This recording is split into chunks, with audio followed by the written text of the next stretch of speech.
Resolutions are crap. Now, if you've ever felt like that, or you're feeling like that right now, then this episode's for you. Welcome to Enjoy Life. If you need a little push to pursue your goals, or some encouragement to take ownership of the areas of life you can control, then you're in the right place. I'm Nick Maisie, and I'll be your host, and I'll be your guide for this podcast. I'll be sharing with you all the things that I've learned through my journey through overcoming struggles in my own life, earning a master's degree in psychology, and trying to be the best dad of two twin amazing girls that I can be. I'm going to share with you all the things that I've learned that will help you to choose your mindset, goals, and actions so that you can guide your life to go in the direction that you want it to go and enjoy it. I am glad that you're here, and let's get started. Hello, and welcome to the new year, and welcome to episode 155 of Enjoy Life. As I just said, I am glad that you're here. I'm glad that we're in this new year of 2021. Oh, the possibilities of what we can do for this year. I hope you're as excited as I am. It might sound a little weird. My throat's a little scratchy, but hey, you know what? I'm going to push forward. And that's what we got to do sometimes. Sometimes we just got to push forward. And that's what I want us to do for this new year coming up. And as I said at the very beginning, we're going to be talking about resolutions a little bit. Now, they do get a terrible rap. I know that. There's nothing wrong with, resolving, to improve yourself and your life. I do that all the time.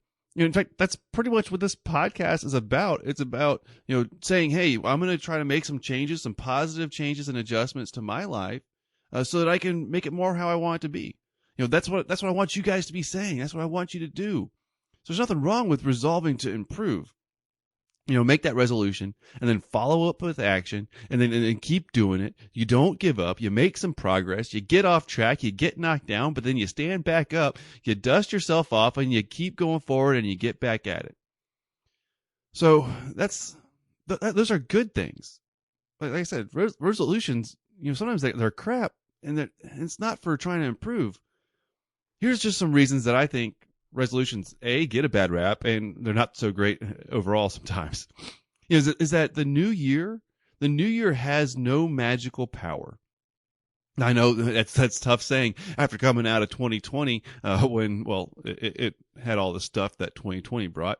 But stepping into a new year, there's no magical power in and of itself that the new year brings. We give it that power. And so sometimes it's helpful in saying, well, hey, there's a new year. It's a good time to start a new beginning. And so mentally it makes it easier to kind of step into that new year, become the new you and do new things. But there's no power in that new year. We can give it that power and use that power so that we can make improvements. So that's one little reason that the new year has no magical power. And another reason that resolutions can be crap sometimes is that there's little effort into actually creating that target that's specifically right for you right now, that resonates with your values, where you're at, and what you need to do at this moment. Sometimes there's just a haphazardly way of creating this resolution. There's not much time in planning, if it's exactly right for you right now, and then how you're going to get there, and crafting a plan and laying out your steps and hitting your milestones along the way.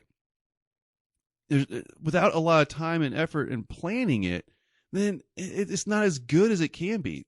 There's a saying, sometimes people spend more time planning their vacations than they do planning their goals. Well, this is what this is talking about. Your resolutions are going to be crap if it's just I want to get healthier. Well, okay, there's not much to that resolution. So a lot of times there ends up being not much progress because there's not a lot of planning and effort going into actually creating it. Now, here's a big one. This one I think this is probably one of the maybe two biggest reasons why resolutions tend to be crap. And that's because if you don't stick to it 100% with zero variance, zero times of getting off track, unless you're 100% on your resolution, then sometimes you feel like you failed.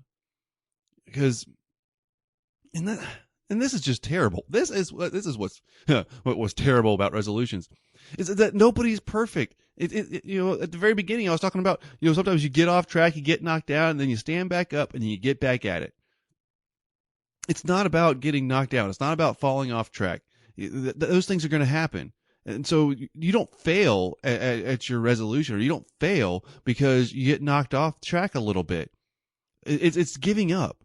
Now, I said it's so much easier to give up, because if you feel like you failed, well, then you don't want to keep going at it. And that's where some of the danger of the resolutions are, is that just because you get knocked down and you get off track, it doesn't mean that you failed. If you don't stick to it 100%, that's fine.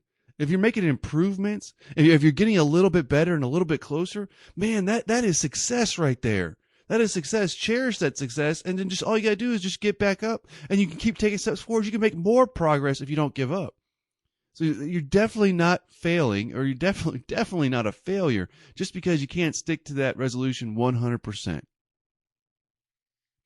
All right. And now the last little point I have on why resolutions are crap is it's too easy to get way overloaded at the very beginning by trying to make all these improvements and changes all at once.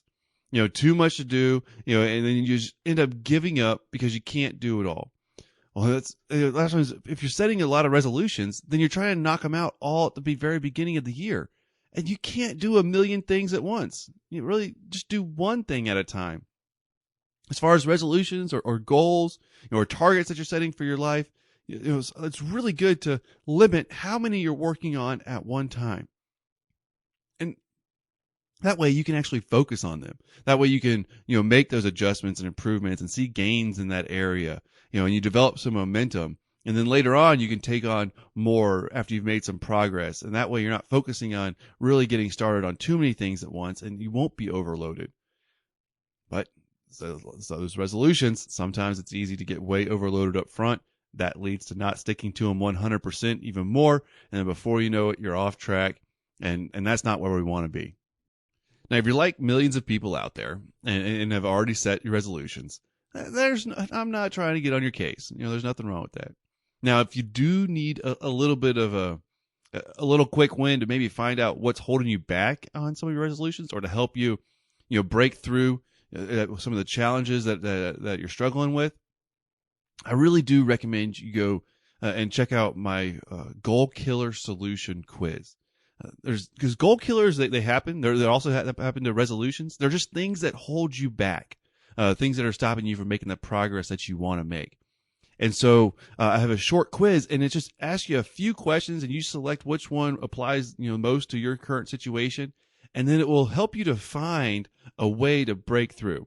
You don't have to try all the solutions, but you just try the one solution that fits your situation so that you can break through and make a little bit of progress.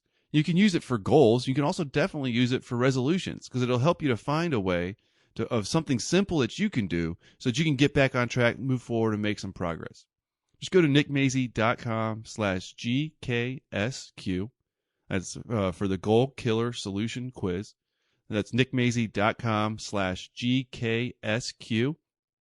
Check it out. The little solution, it might fit your specific situation and help you to make a little bit of progress that you want for this year. All right. Now, let me share a little bit about what my wife and I were kind of going through, trying to set some of our goals. So by the time this episode comes out, it's going to be a couple of weeks ago. And my wife and I, we were talking about blocking out some time to focus on, what we wanted to, targets we wanted to create for this upcoming year and for our lives and our family. Just really get together on a little bit of planning, make sure we're going in the direction we want to go.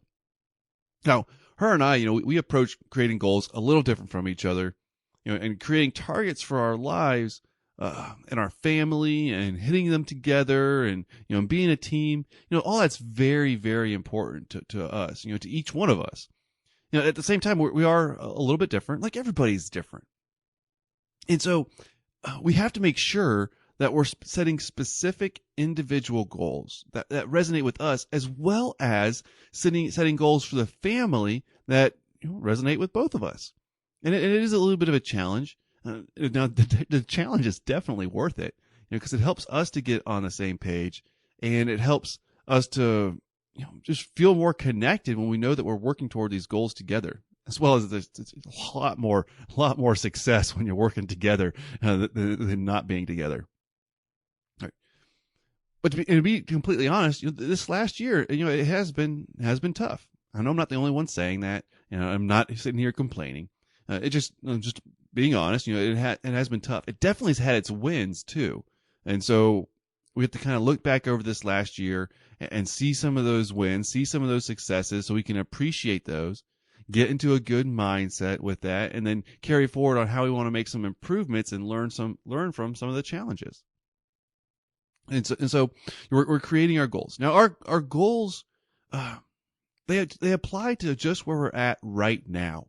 And this is something that, with talking to her, it really reminded me of the importance of focusing on where we're at right now to create those targets for right now. We have some big things we want to work toward in the long run, but if we only set those targets for the long run, we're going to trip up in those steps that we have to do right now.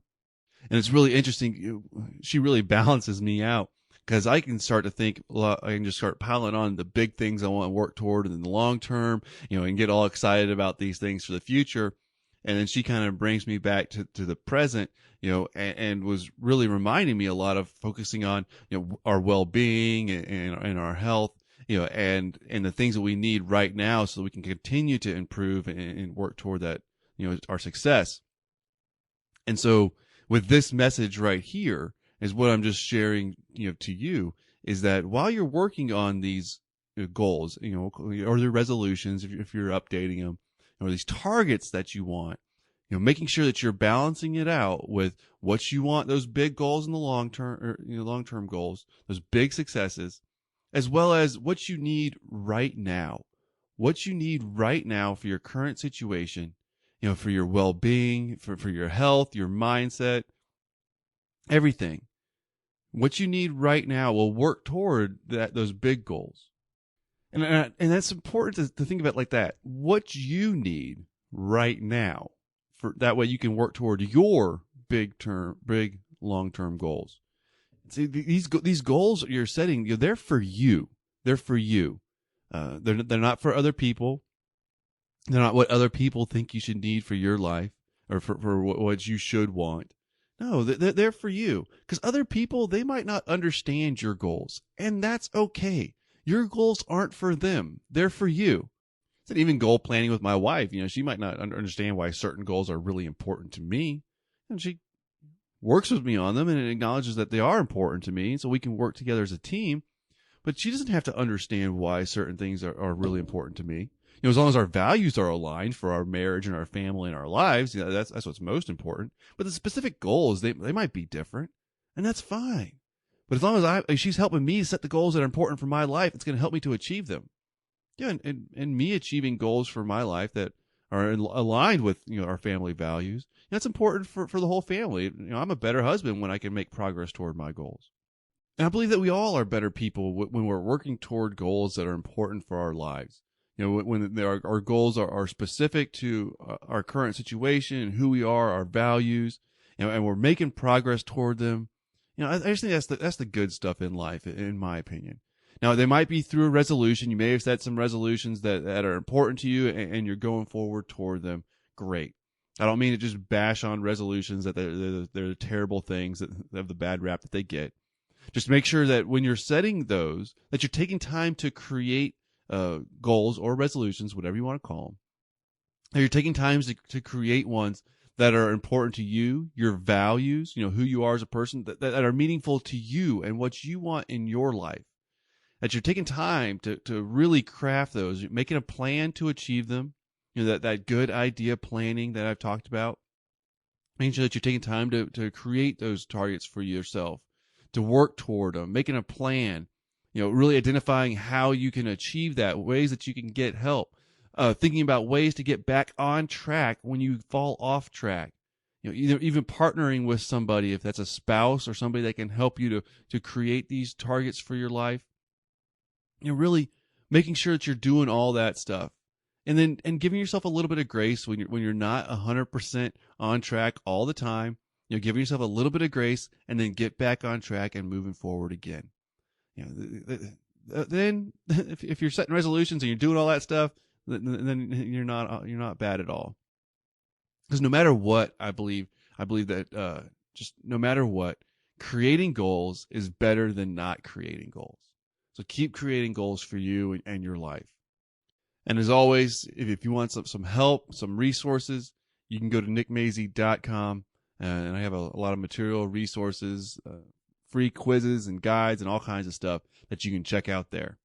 It's all to help you guide your life to go in the direction that you want it to go and enjoy it. Thanks for listening to today's episode. Take care, and can't wait to talk to you again next week.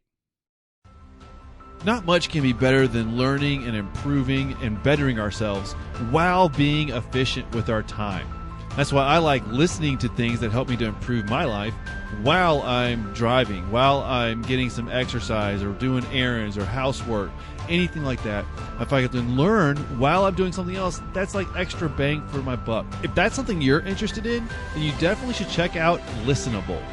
Listenable is a full platform of audio courses where you can learn information and skills on thousands of topics. Everything from self-development, how to handle stress, how to read more, how to interview, do presentations, anything. You can even get free access for 7 days to explore as much as you like. And you can get that through my affiliate link. That's nickmazy.com/T-listen. That's the letter T, listen. Start your free trial today. Learn some new skills, achieve your goals, and enjoy the life that you want. Start today.